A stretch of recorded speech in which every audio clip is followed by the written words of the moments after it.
नमस्कार दोस्तों, आपका हमारे स्टडी चैनल में स्वागत है। पशु परिचर की तैयारी के लिए सिर्फ 10 दिन में आप कंठस्थ तैयारी कर सकते हैं हमारे मॉडल पेपर्स के द्वारा। आप हमारे मॉडल पेपर को 2 बार या 3 बार 2 की स्पीड से रिवीजन कीजिए और आपको कम समय में अधिक से अधिक अध्ययन मिलेगा। और चैनल को सब्सक्राइब नहीं किया है तो चैनल को सब्सक्राइब कर लीजिए, वीडियो को लाइक कीजिए और शेयर कीजिए।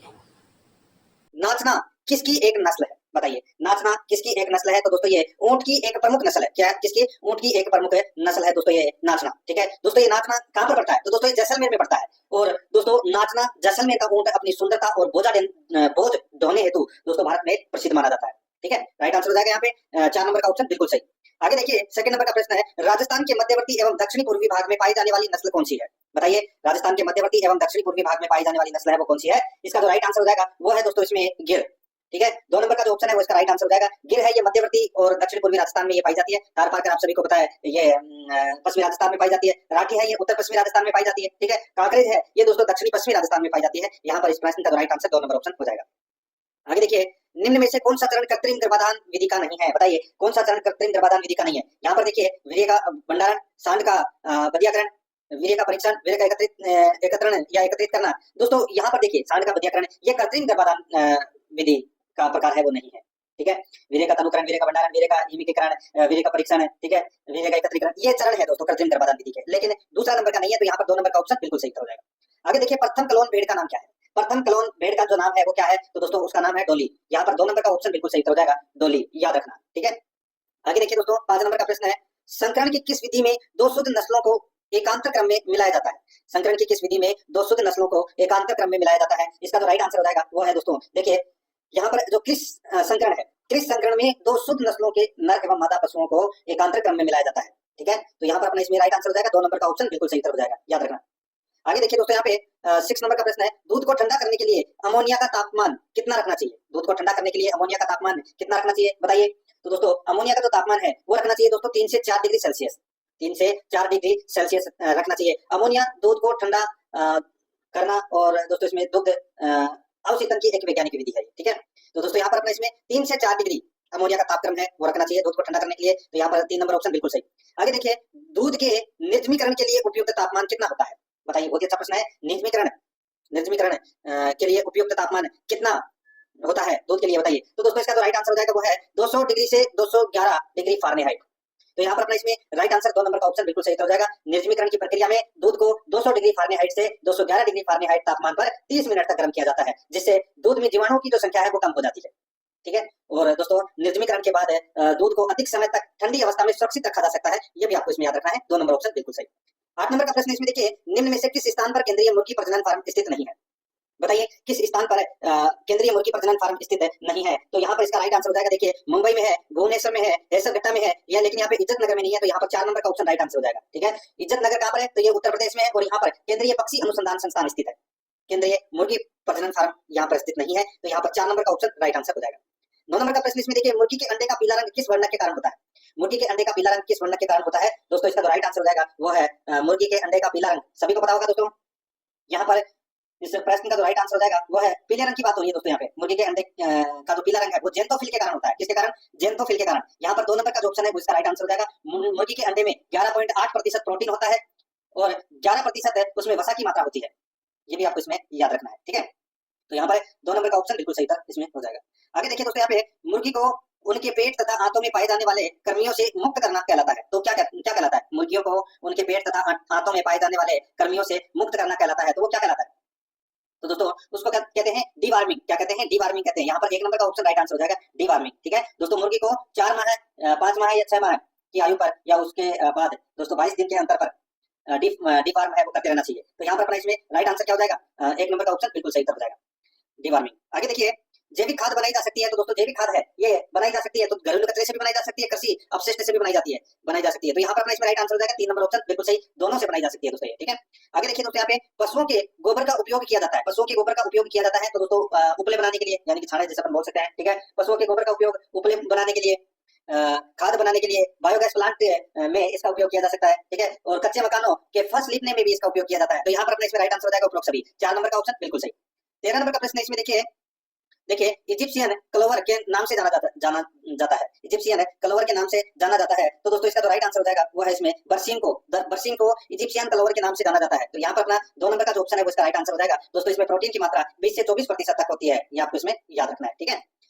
2 नंबर ऑप्शन बिल्कुल सही। आगे देखिए साइलेज बनाने के लिए सर्वोत्तम फसल कौन सी है? साइलेज बनाने के लिए सर्वोत्तम जो फसल है वो है दोस्तों ज्वार। कौन सी है? ज्वार। 4 नंबर का जो ऑप्शन है वो इसका राइट आंसर हो जाएगा ज्वार। दोस्तों हरे चारों को साइलों में दबाकर किण्वन द्वारा संरक्षित करके जो रसीला चारा प्राप्त होता है उसे दोस्तों साइलेज कहते हैं, ठीक है। साइलेज में हरे चारे के सभी तत्व मौजूद रहते हैं। तो यहाँ पर अपना इसमें राइट आंसर हो जाएगा 4 नंबर का ऑप्शन बिल्कुल सही, ज्वार सर्वोत्तम फसल है। 15 नंबर का प्रश्न इसमें देखिए, निम्न में से किस ऋतु में चारागाह में चराई को पूर्णतः बंद किया जाना चाहिए? निम्न में से किस ऋतु में चारागाह में चराई को पूर्णतः बंद किया जाना चाहिए? दोस्तों इसका जो राइट आंसर हो जाएगा वो है इसमें कौन सा? तो दोस्तों इसका राइट आंसर हो जाएगा शीत ऋतु में। तो यहाँ पर 2 नंबर का जो ऑप्शन है वो इसका राइट आंसर हो जाएगा दोस्तों शीत ऋतु में। दोस्तों शीत ऋतु में यानी कि दिसंबर व जनवरी माह में जब घासों में वृद्धि धीरे होती है उस समय चराई पूर्णतः बंद कर देनी चाहिए, ठीक है। क्योंकि दोस्तों देखिए चारागाह में अकार्बनिक खाद का प्रयोग लाभदायक होता है और चारागाहों में 2 से 2.5 क्विंटल हड्डी का चूरा प्रति एकड़ छिड़कना सर्वोत्तम खाद माना जाता है। तो यहाँ पर अपना इसमें राइट आंसर हो जाएगा 2 नंबर ऑप्शन सही है, शीत ऋतु में। आगे देखिए, निम्न में से कौन सी विशेषता एक बीमार पशु की नहीं है? बताइए कौन सी विशेषता बीमार पशु की नहीं है, पूछा है। दोस्तों यहाँ पर देखिए बाल शुष्क एवं चमकरहित होना, ये बीमार पशु की विशेषता है दोस्तों, ठीक है। नाड़ी की गति सामान्य से अधिक या कम होना, ये भी दोस्तों बीमार पशु की विशेषता है। पशु के पेशाब का रंग हल्का पीला होता है, तो दोस्तों ये स्वस्थ पशु की विशेषता है। दोस्तों पशु के पेशाब का रंग हल्का पीला या पानी जैसा होना स्वस्थ पशु की विशेषता है और स्वस्थ पशु के नथुने दोस्तों कम होते हैं, ठीक है, नम होते हैं। और जनेंद्रियों में से मवाद जैसा स्राव या कोड आना, ये बीमार पशु की विशेषता है। तो यहाँ पर 3 नंबर का ऑप्शन राइट आंसर हो जाएगा। ये जो पीला रंग का जो पेशाब आता है पशुओं में, ये स्वस्थ पशु की विशेषता है, ना कि एक बीमार पशु की। तो यहाँ पर अपना इसमें 3 नंबर ऑप्शन बिल्कुल सही। आगे देखिए, एक बीमार पशु की त्वचा होती है, एक बीमार पशु की त्वचा होती है, तो दोस्तों ये होती है शुष्क एवं खरदरी होती है, शुष्क एवं कुटरी होती है दोस्तों एक बीमार पशु की त्वचा। यहाँ पर अपना इसमें राइट आंसर क्या हो जाएगा? 2 नंबर ऑप्शन बिल्कुल सही। 18 नंबर का प्रश्न इसमें देखिए, एक मादा चींटी एक दिन में पशु का कितना रक्त पी जाती है? बताइए एक मादा चींटी एक दिन में पशु का कितना रक्त पी जाती है? तो इसका जो राइट आंसर हो जाएगा वो है दोस्तों 0.5 से 2 ml। 0.5 से 2 ml एक मादा चींटी एक दिन में पशु का रक्त है वो पी जाती है, 0.5 से 2 ml तक, ठीक है। तो यहाँ पर अपना इसमें राइट आंसर 2 नंबर का ऑप्शन बिल्कुल सही उत्तर हो जाएगा। दोस्तों जो भी पशुओं के शरीर पर पाई जाती है, ठीक है, और ये भी दोस्तों रक्त और लसी का द्रव्य चूसकर है वो उन्हें हानि पहुंचाती है। यहाँ पर इसमें 2 नंबर का ऑप्शन बिल्कुल सही। आगे देखिए, पशु की आंत में पाए जाने वाला गोल कृमि है, पशु की आंत में पाए जाने वाला गोल कृमि है, तो दोस्तों वो कौन सा है? तो वो है एस्केरिस। कौन सा है? एस्केरिस है। यहाँ पर 2 नंबर का जो ऑप्शन है वो इसका बिल्कुल सही था, इसमें हो जाएगा एस्केरिस, ठीक है। ये एस्केरिस है दोस्तों रोग का परजीवी है। तो यहाँ पर अपने इसमें राइट आंसर क्या हो जाएगा? 2 नंबर ऑप्शन बिल्कुल सही। नेक्स्ट आगे देखिए, 20 नंबर का प्रश्न है, राष्ट्रीय पशु रोग नियंत्रण कार्यक्रम कब शुरू किया गया था? राष्ट्रीय पशु रोग नियंत्रण कार्यक्रम कब शुरू किया गया था? दोस्तों इसका जो राइट आंसर हो जाएगा ये सितंबर 2019 में शुरू किया गया था दोस्तों, ठीक है, सितंबर 2019 में शुरू किया गया था ये राष्ट्रीय पशु रोग नियंत्रण कार्यक्रम। तो यहाँ पर 3 नंबर का ऑप्शन बिल्कुल सही इसमें हो जाएगा, याद रखना, ठीक है। आगे देखिए दोस्तों, यहाँ पे 21 नंबर का प्रश्न है, पशुओं के नाजुक भागों में घावों के उपचार हेतु प्रयुक्त किया जाता है। पशुओं के नाजुक भागों में घावों के उपचार हेतु प्रयुक्त किया जाता है, तो क्या प्रयुक्त किया जाता है? बताइए दोस्तों। यहाँ पर देखिए पशुओं के नाजुक भाग जैसे कि आप बोल सकते हैं आंख, कान, थन, योनि, गुदा, द्वार, ठीक है। तो यहाँ पर घावों पर उपचार हेतु दोस्तों एक्रीफ्लेविन लोशन, ठीक है, और दोस्तों मर्क्यूरोक्रोम, ठीक है। दोस्तों इन दोनों का यानी कि इनके घावों के उपचार हेतु ये प्रयुक्त किया जाता है, ठीक है। तो यहाँ पर अपना इसमें राइट आंसर क्या हो जाएगा? 3 नंबर का ऑप्शन बिल्कुल सही उत्तर इसमें हो जाएगा। ये दवा लगानी चाहिए दोस्तों, ठीक है, एक्रीफ्लेविन लोशन और मर्क्यूरोक्रोम, ये दवा लगानी चाहिए। तो यहाँ पर अपना इसमें राइट आंसर हो जाएगा 3 नंबर का ऑप्शन बिल्कुल सही। आगे देखिए 22 नंबर का प्रश्न है, भेड़ बकरियों का प्रजनन काल होता है, भेड़ बकरियों का प्रजनन काल होता है दोस्तों। ये देखिए यहाँ पे मैं आपको बताऊं तो दोस्तों भेड़ बकरियों का जो प्रजनन काल है वो दोस्तों मई माह है, ठीक है। तो यहाँ पर 2 नंबर का ऑप्शन राइट आंसर हो जाएगा और नवंबर माह में इनका प्रसव काल होता है, ये भी आपको याद रखना है। तो यहाँ पर 2 नंबर ऑप्शन बिल्कुल सही। आगे देखिए, भेड़ के शरीर की ऊन कतरने की क्रिया क्या कहलाती है? भेड़ के शरीर की ऊन कतरने की क्रिया है वो क्या कहलाती है? तो दोस्तों ऊन कतरने यानी कि बाल उतारने की जो क्रिया है उसको शेयरिंग बोलते हैं। क्या बोलते हैं? शेयरिंग। यहाँ पर 4 नंबर का ऑप्शन राइट आंसर हो जाएगा शेयरिंग, याद रखना। आगे देखिए दोस्तों, यहाँ पे 24 नंबर का प्रश्न है, भारत में सर्वाधिक मांस उत्पादक राज्य है, भारत में सर्वाधिक मांस उत्पादक राज्य है तो वो कौन सा है? तो वो है दोस्तों उत्तर प्रदेश, सर्वाधिक उत्तर प्रदेश है पहले नंबर पर। तो यहाँ पर अपना इसमें 2 नंबर का ऑप्शन राइट आंसर हो जाएगा, उसके बाद में पश्चिम बंगाल का नंबर आता है, फिर महाराष्ट्र का, ठीक है। तो यहाँ पे यूपी 2 नंबर ऑप्शन सही। आगे देखिए, देसी गायों में सबसे लंबा दुग्ध उत्पादन काल किस नस्ल का होता है? दोस्तों यहाँ पर देखिए मैं आपको बताऊं, इसमें देसी गायों में सबसे लंबा दुग्ध उत्पादन काल किस नस्ल का होता है? तो वो होता है दोस्तों गिर का। किसका होता है? गिर का। तो यहाँ पर 2 नंबर का ऑप्शन राइट आंसर हो जाएगा दोस्तों। इसमें प्रति ब्यात 1500 से दोस्तों 1800 लीटर दूध देती है दोस्तों ये प्रति ब्यात में, ठीक है। और इसके दूध में दोस्तों जो वसा की मात्रा होती है, यानी कि गिर गाय के दूध में वसा की मात्रा है वो दोस्तों 4.5% होती है, ये भी याद रखना है। 2 नंबर ऑप्शन बिल्कुल सही। आगे देखिए 26 नंबर का प्रश्न है, भेड़ के कौन से बाल ऊन बनाने के लिए फाइबर प्रदान करते हैं? भेड़ के कौन से बाल ऊन बनाने के लिए फाइबर प्रदान करते हैं? तो दोस्तों इसका राइट आंसर हो जाएगा, देखिए भेड़ के बाल दो प्रकार के होते हैं, एक दाढ़ी के बाल और एक त्वचा के बाल, ठीक है। और त्वचा के बाल ऊन बनाने के लिए फाइबर प्रदान करते हैं, तो यहाँ पर अपना इसमें राइट आंसर हो जाएगा त्वचा के बाल, 2 नंबर ऑप्शन बिल्कुल सही। आगे देखिए 27 नंबर का प्रश्न है, वर्मी कंपोस्ट तैयार करने के लिए कार्बनिक अपशिष्ट में गोबर की मात्रा न्यूनतम कितनी होनी चाहिए? वर्मी कंपोस्ट तैयार करने के लिए कार्बनिक अपशिष्ट में गोबर की मात्रा न्यूनतम कितनी होनी चाहिए? तो दोस्तों गोबर की मात्रा न्यूनतम कितनी होनी चाहिए? तो इसमें राइट आंसर हो जाएगा 20% होनी चाहिए दोस्तों, ठीक है। यहाँ पर 3 नंबर का ऑप्शन बिल्कुल सही उत्तर इसमें हो जाएगा, ये आपको इसमें याद रखना है, ठीक है। आगे देखिए दोस्तों यहाँ पे 28 नंबर का प्रश्न है, क्रिकेट बॉल उद्योग में किस मवेशी के चमड़े का उपयोग किया जाता है? बहुत ही अच्छा प्रश्न है, बताइए क्रिकेट बॉल उद्योग में किस मवेशी के चमड़े का उपयोग किया जाता है? इसका जो राइट आंसर हो जाएगा मित्रों वो है गाय के चमड़े का दोस्तों उपयोग किया जाता है। यहाँ पर 4 नंबर का ऑप्शन बिल्कुल सही उत्तर हो जाएगा। आप सभी को पता है चमड़े का जो उपयोग है वो जूते, कपड़े, बेल्ट, खेल उपकरण, ये चीजें बनाई जाती है, ठीक है। तो यहाँ पर अपने इसमें गाय, इसका राइट आंसर हो जाएगा 4 नंबर ऑप्शन बिल्कुल सही।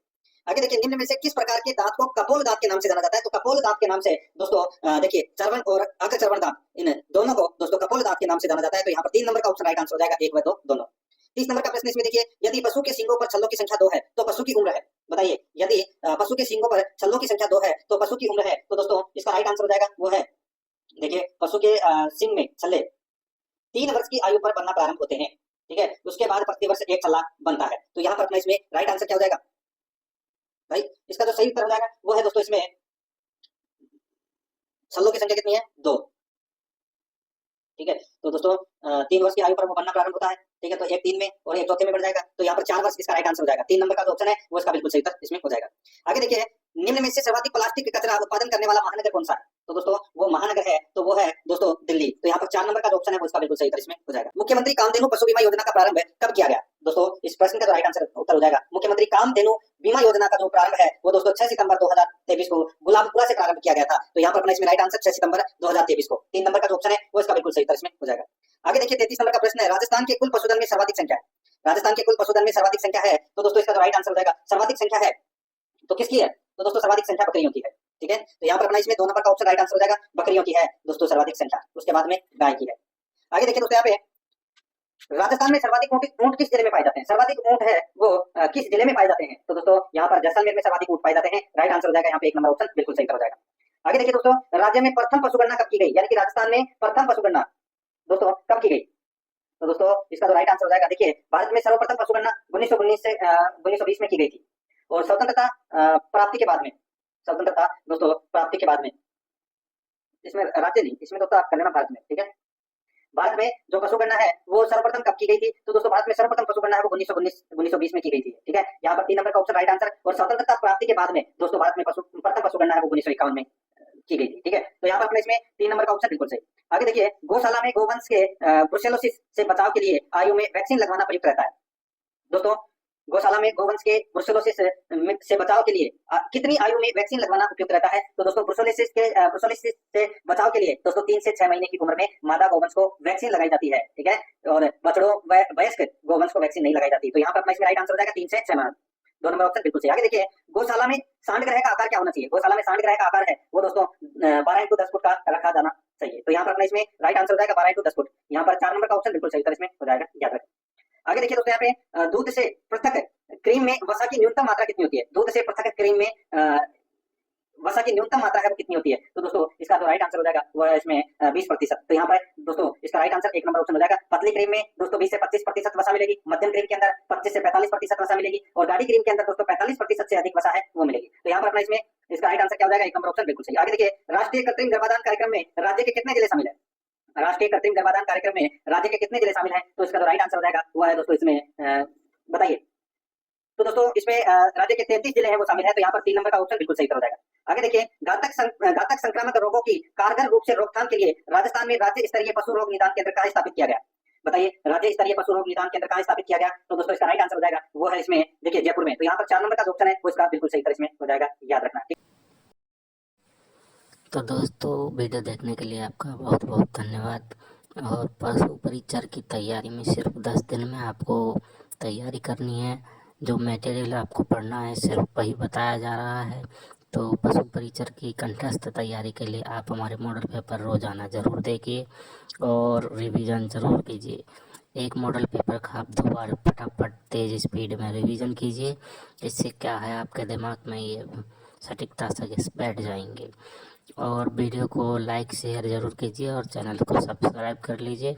कमेंट करके हमें बताइए वीडियो में और हमें क्या इजाफा करना चाहिए क्या नहीं।